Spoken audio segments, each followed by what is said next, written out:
Hi friends, welcome back to my channel Chandana Palle Ruchulu. తెలుసుకోబోయే item pasta ఎలా సింపుల్గా ఎలా చేయాలో తెలుసుకుందాము. పాస్తాకు కావాల్సిన ఇంగ్రీడియంట్స్ ఆనియన్, టమోటా, పచ్చిమిర్చి, కరివేపాకు. ఒక గ్లాస్ పాస్తాని బాయిల్ చేసుకోవాలి. బాయిల్ అయ్యేటప్పుడు 1 టేబుల్ స్పూన్ ఆయిల్, రుచికి సరిపడా సాల్ట్ వేసుకొని బాయిల్ చేసుకోవాలి.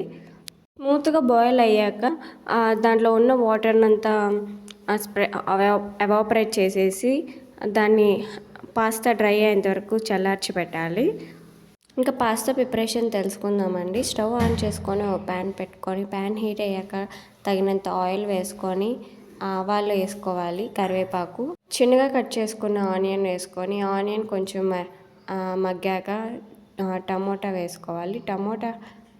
టమోటా ఆనియన్ మిశ్రమం అంతా బాగా కలుపుకొని బాగా మగ్గేంత వరకు ఉండి వెయిట్ చేసి 1 టేబుల్ స్పూన్ కారం పొడి, 1/2 టీ స్పూన్ ధనియాల పొడి, తగినంత పసుపు, గరం మసాలా, జీలకర్ర పొడి వేసుకొని బాగా పచ్చివాసన ఫ్రై చేసుకొని డ్రై చేసి పెట్టుకున్న పాస్తాని వేసుకొని బాగా మిక్స్ చేసుకోవాలండి.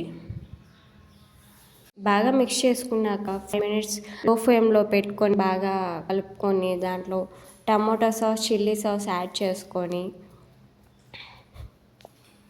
2 మినిట్స్ అలాగే పెట్టుకుంటే సింపుల్గా టేస్టీగా పాస్తా అనేది రెడీ అవుతుంది. టేస్ట్ ఎలా ఉందో కామెంట్ బాక్స్లో కామెంట్ చేసి, ఫస్ట్ టైం కనుక నా ఛానల్ని చూస్తున్నట్టయితే ప్లీజ్ లైక్ అండ్ సబ్స్క్రైబ్ చేసుకోండి ఫ్రెండ్స్. మరిన్ని అప్డేట్స్తో మేము ముందుకు వస్తాను.